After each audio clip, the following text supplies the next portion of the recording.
Hello everyone, on today's episode we're going to talk about the 5 languages of love and how you can communicate them.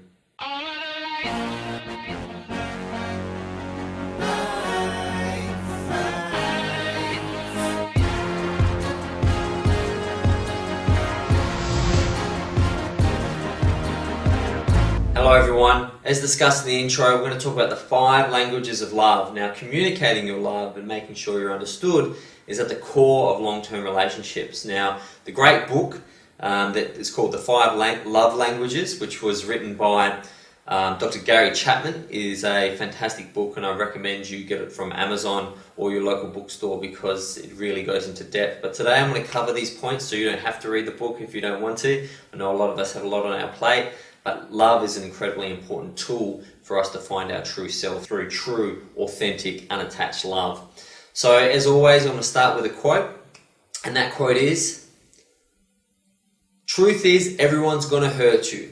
The point is finding the ones worth suffering for." Now I'm going to say that again so you can understand a bit better who probably said it. Truth is, everyone's going to hurt you, man.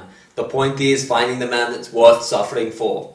That was a bit Scottish, and it should have been Jamaican, but it was by the great Bobby Marley. I love Bobby Marley. He was a Rastafarian, which is a great religion. Check it out if you haven't. But he used to talk from his soul and didn't really care what people thought, and risked his own life on many occasions for his native country of Jamaica.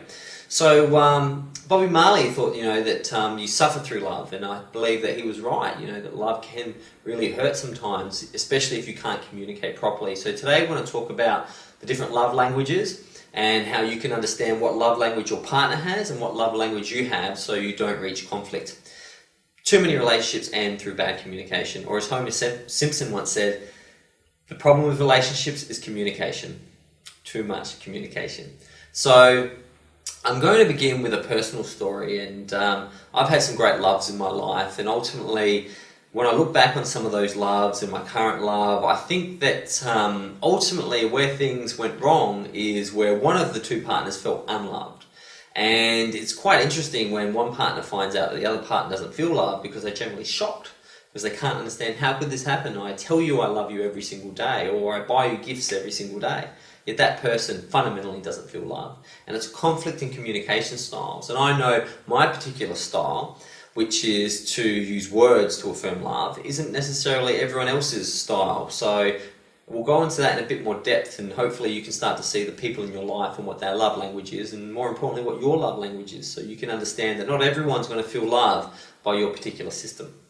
So the first love language is the affirmation of love, words, talking, telling a person you love them, telling them that they look fantastic, telling them that you wouldn't want to be with anyone else. Now that love language is very, very important and very popular. Now, interestingly, whilst we all believe that, men in particular, when they're told by their partners that, I don't think you love me, and they say, but I told you yesterday I loved you, you can start to see real gaps, and it doesn't matter how many times you say it if someone's love language doesn't involve words. So it is important to tell people you love them, but it's more important to understand what makes them feel loved, because the reason we tell them we love them is because we want them to feel loved. Now, if we learn that our actions aren't creating results, we need to change our actions in order to get better results, because we want them to feel loved. So if you're in a situation now where you tell someone every day that you love them, but you can see that they don't feel loved, it might be time to switch it up. And perhaps they have love language number 2. So love language number 2 is quality time. This is when your partner says things like, we never spend time together, and I don't feel loved because, we've never taken a vacation together, or when have we last been, somewhere, or take me to Paris, or take me to, to Las Vegas, or the guy might go, take me to the soccer. So ultimately what they're really saying is, my way of communicating love is by spending time together. Now, if someone's love language is quality time, you can tell them that you love them to that blue in the face, but if you don't spend time with them, they'll never feel loved. So once again, a very popular method of love language is spending quality time. The third love language is receiving gifts. So ultimately, for some people, the fact that they bought their partner a gift is the ultimate expression of love. They gave them a necklace, or they bought them some chocolates, is the way they've expressed their love. Now, interestingly, while some people might believe it's just a gift, for the person giving it, they believe it's more powerful than any words or any quality time. So it's important to know that if you're getting gifts, but you feel like your partner doesn't love you, it's probably because you haven't understood that that's their method of communication. And gift giving, as we've seen in our cultural dynamic of Valentine's Day with flowers and things like that, is a popular method or vehicle of expressing love. And remember, we're all just trying to express love and be understood, so it's important that we know there's different modules or different ways of delivering that love. The fourth is acts of service. So, doing things for your partner, running the bath for them, washing the dishes when when that's their task.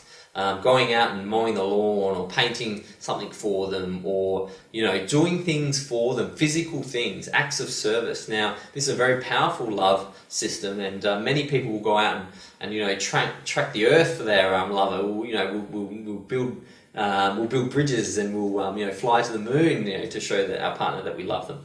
And this is very, very common, and quite often men will engage in these acts of service in order to get the attention of their loved one. And women don't always recognise it. They don't realise that he was building the fence and mowing the lawn because he really loves you. And with men, quite often we ignore it as well when women are doing things for us, and quite often the prototypical delineation of labour might be that the bloke puts out the garbage and the woman does the washing, but she's doing the washing not because she loves washing his clothes, but because she loves him. And it's important for the men to understand that and not just look past the fact that that's done every single day for them. And the final language of love is physical touch. Hugs, kisses, cuddling, sex, those sort of things. Now, that's a great way to communicate love. Physical touch releases oxytocin, which is the love chemical, and you must continually touch and hug and show your affection this way through your partner. One of the reasons that long-term relationships fail is because it's very difficult to enact this language of love. You might be able to send gifts, you might be able to tell them you love them, but you can't touch them. And that's incredibly important, to be able to touch. And sex is obviously incredibly important for two partners. It's not the be-all and end-all of relationships, but having sex with someone you love is incredible. Having sex with someone you don't love can sometimes just be like a warm massage. Very, very different things. And being able to stay in love and have sex with your partner is the key. I see so many couples, and in my coaching practice I talk to so many people who are still having sex, but not having sex with someone they love. When if they just understood these different love languages, they'd find that both partners are trying to communicate love in different ways. So the affirmation of love is number 1, quality time is number 2, 3 is receiving gifts, 4 is acts of service, and 5 is physical touch. Which one do you fall under? Do you like to say you love someone, or do you like to give them a big kiss and a cuddle? Do you like to mow the lawn for your partner and do the dishes, or do you like to give them a gift? So think about today the people in your life and what their love language is, and think about your own love language. And it's not going to be the same for everyone. That's really important to understand. Walking around telling everyone you love them will only get to a certain percentage of those people that you love. You must switch it up and understand. And you'll know, as you think of certain situations that have come up, whether you remember getting a gift from that person even though you didn't give them a gift, or they went out of their way on your birthday to buy this big expensive thing, and on your birthday you like to just spend time, on their birthday you just like to spend time with them and take them to the movies. Start to think about these things and how they've come up in your life. Now, if you understand this, you can create a long-term value in a relationship, because at the heart of a relationship is simply two people wanting to know that each other loves them. That's what it is. And we all want that, but we can't all communicate it. But if we can all communicate it, geez, imagine the sort of relationships we'll have around the world. A great book, once again, it's called The 5 Love Languages. You can pick it up at Amazon, or you can take this video today and you can start adapting what you know about the way you communicate love and start pinpointing it for the person that's the most important for you. Love is an incredible part of the 1-year life transformation challenge. There'll be lots of videos on it. Make sure that you've got me on Instagram, Twitter, Facebook and YouTube so you don't miss any episodes or any behind the scenes material. But until tomorrow, I look forward to continuing the journey with you. Goodbye.